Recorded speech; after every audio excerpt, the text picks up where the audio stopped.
They retcon Maureen Prescott's murder. They can do the same thing for Dewey, right?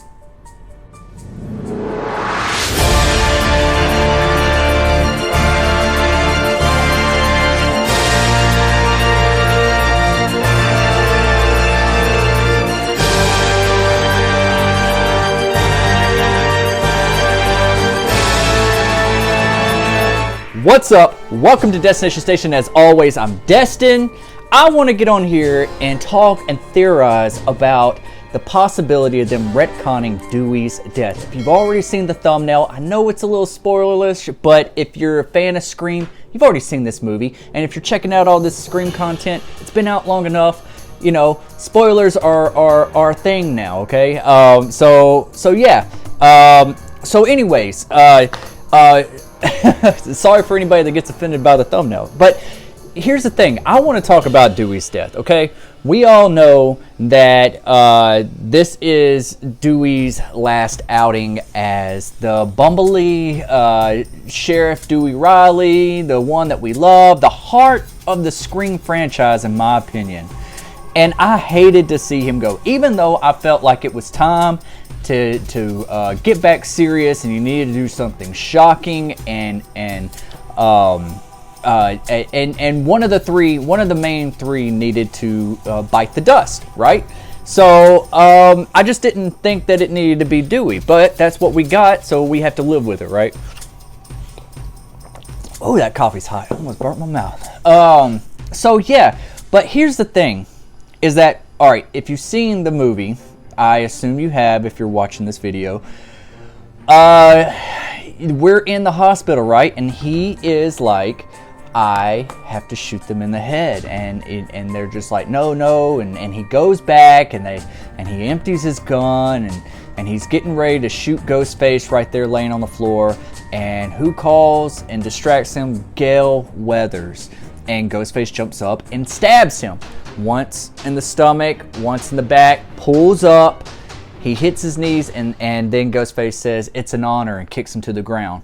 Now, if no one, I'm just going to touch on this for a second. If no one's noticed, that's an Easter egg to Call of Duty Warzone. That was Ghostface's finishing move. Ghostface was a skin that came out for the Halloween event on Warzone, and that's his finishing move in that. And I haven't really seen too many people talk about it. But anyways, so that happens. Our poor Dewey has died. Dewdrop has dropped, which sucks because we're not going to get him in the next film. But a lot of people are kind of irritated that the Ghostface height comparison between Dewey or David Arquette and Amber. Spoiler alert again.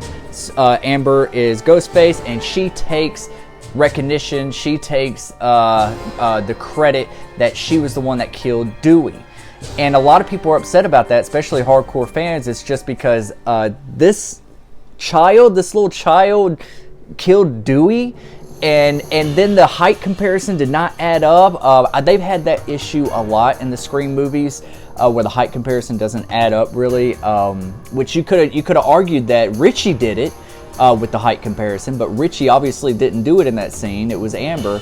And same thing with Scream 4 with Jill and Charlie. Like that was one of my biggest complaints, is these little kids pulled all this off and killed two cops, and you know, people are this tall, and just the height comparison. And I understand, I know, before you start disliking this video, it is a stunt double underneath it. I hope that motherfucker is getting paid big bucks, because he gets his ass whooped a lot. Less in this movie, but throughout the past, he's had his ass whooped. He's taken a beating. And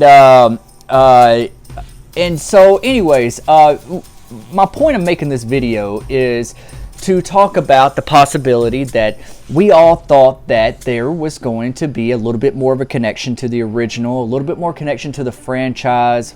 They're dropping the 5 and calling it just Scream. We're going back to the roots. There's supposed to be a deep, dark past of this secret of Woodsboro. That's what the synopsis said. So we all was overthinking it, really, but it's just toxic fandom, and it just kind of does another, you know, fans of the series just wanted their glory and fame and get the Stab franchise back to its roots. which is all fine and dandy. But we're also back in the Stu Macher house, and with this movie, and now we have the 6th film greenlit, and I'm hoping that we get a 7th film, and it's a new trilogy, just like we have with the new Halloween movies. And at the end of Scream 3, we had a mastermind, which was Roman, and that was Sidney's brother. And we come to find out Billy really did not kill Maureen Prescott. It was actually Roman. And so if they can retcon Maureen Prescott's murder and create this mastermind, then why can't we do the same with this series? What if Amber just took credit, or the mastermind said, yeah, you can take credit, but I want to be the one to take out Dewey, or I want to be the one to take out one of the O3Gs, Sidney, Gale, and Dewey. That would be important to Stu or Billy. So we got Skeet Ulrich in this, we got Billy in it and everything. But at the beginning of the movie, here's the thing. At the beginning of the movie, Jenna Ortega, Tara Carpenter's character, on the phone, and Ghostface does this whole trivia with her, just like Ghostface did with Casey Becker in the original. And he says, who was the killer of the Woodsboro murders? And she says, Billy Loomis. And he's like, that's wrong. That's not the right answer. It's actually Billy Loomis and Stu Macher, and tricked her. Okay, so they're right there. They're already mentioning Stu Macher a little bit. And so what if this is also like this is Stu Macher's legacy? Like that, he never got the recognition for the Woodsboro murders. He never got the recognition for these stab films. Where is his glory? Because he pulled off the original, but he never got anything. So wouldn't that make a killer, if he did survive? Wouldn't that make him go crazy? Like, where's my fame and glory? No, I want to redo this. I'm doing a requel, and this is my trilogy. This is my legacy. And also with Amber living in the Stu Macher house, she mentions that her parents bought the house, and she's been obsessed with the films ever since. What if there's more to it than that? What if I was thinking it would have been so badass just to see Stu Macher walk out of a closet or from upstairs or into the room, and she's like, hey uncle, or something like that. Like the house stayed in the family, and maybe he was upstairs in the attic and was like upstairs in the attic the whole entire time.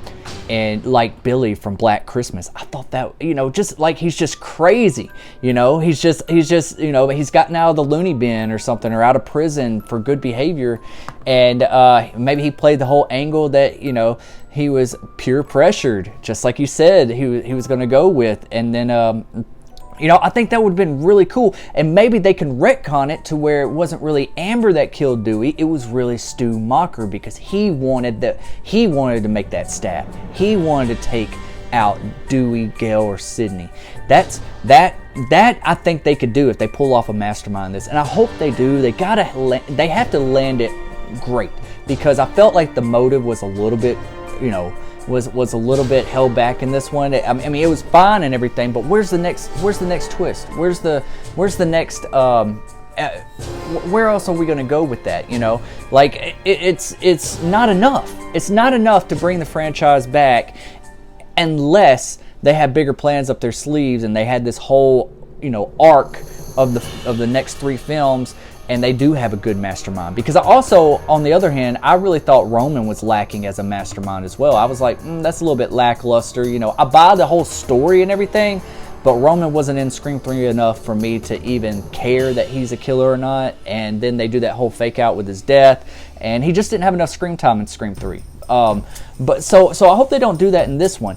Or they could take the approach and show that Stu Macher lived early on in the film, in the next film, or in the 7th film, because we do get in Scream 5, if nobody has noticed, that whenever Richie is watching YouTube and stuff, you do get at the top, there's a video to the side that says surviving Kirby Reed, Woodsboro survivor, or something like that, and then down at the bottom said it was like a theory video. It says, did the real Stu Macher live?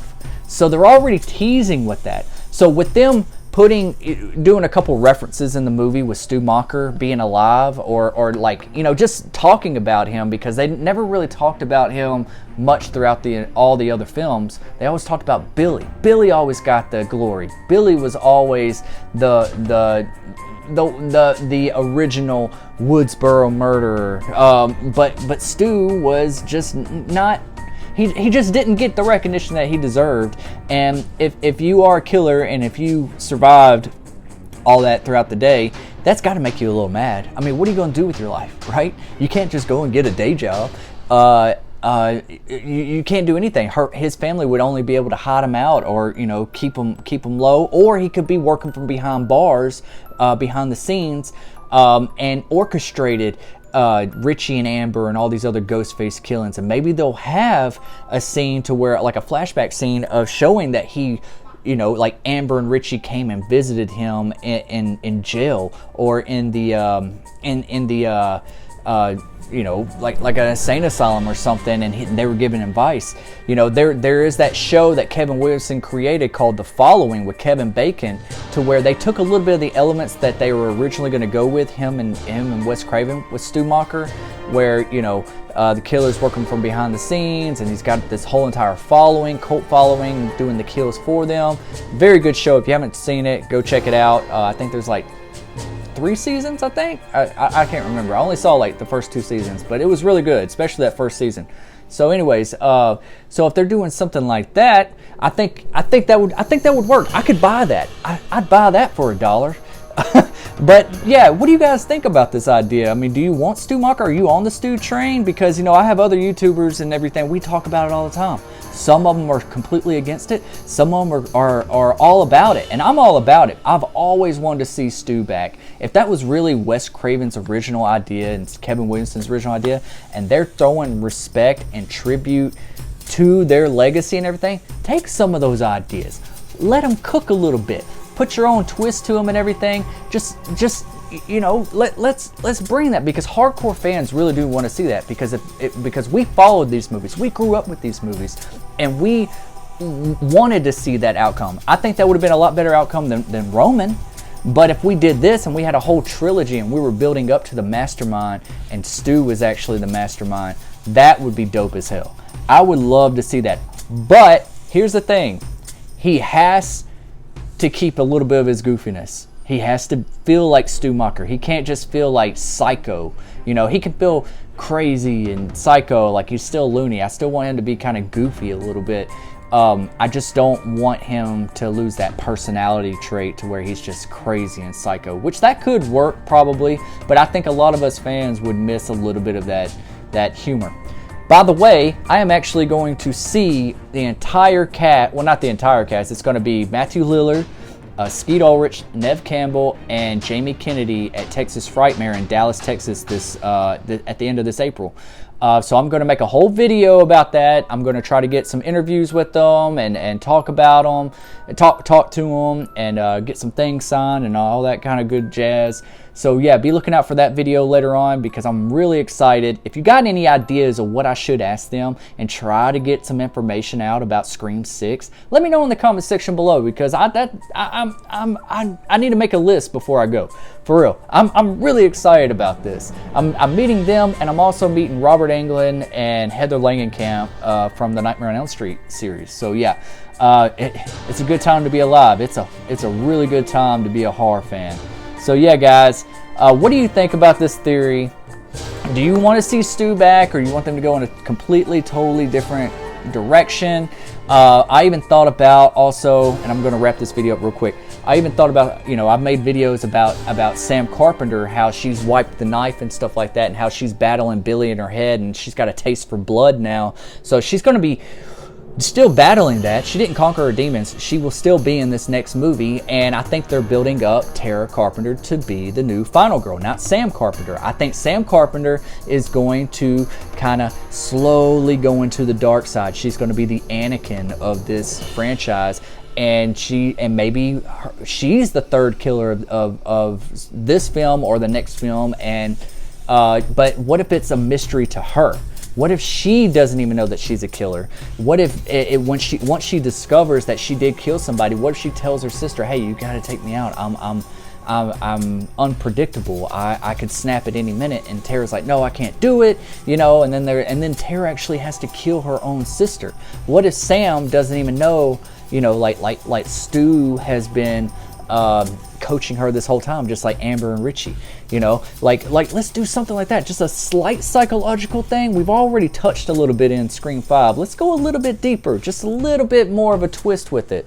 And so yeah, so I mean, if you can bring Billy back and he's gotten shot in the head, let's find a way to bring Stu back, okay? Because, you know, all bets are off. I mean, honestly, I think that we will never get that climax of Scream again, that twist of two killers and Billy and Stu and that seriousness, like Billy being very serious and dark and Stu being just loony and crazy and psycho. Like, that was like a perfect balance, and we haven't had killers to really do that yet. It's always been like one's good but the other one's kind of, you know, kind of cliche. But anyways, I'm wrapping this up. What do you think about these ideas? So somebody came up with this title of the new Scream movie. Instead of it calling it Scream 2, you call it Scream Stew. I thought that was kind of clever because, you know, they'll probably drop the 6, the number, and call it something else. Maybe Scream Kills, maybe Scream Ends, maybe Scream Again, Screams. I've heard so many different titles. Let me know in the comment section below of what you would think that what do you think that's a good title to call the next Scream movie without putting the number next to it? All right. Sorry about the spoiler thumbnail, but if you're a Scream fan, you already know what happened. So, yeah. And it's about to come out on streaming on February 28th and March 1st. It comes out on, you can buy digitally. So yeah, be looking forward to that. I can't wait. I hope they have a really good steelbook for this movie because I'm getting the original steelbook signed by the entire cast at Texas Frightmare this April. So yeah. All right, guys, this is Destination Station. As always, I'm Destin. Thank you for clicking on this video. Subscribe to Destination Station, #1 horror station in the nation. And I'll see you guys when I see you guys. Peace.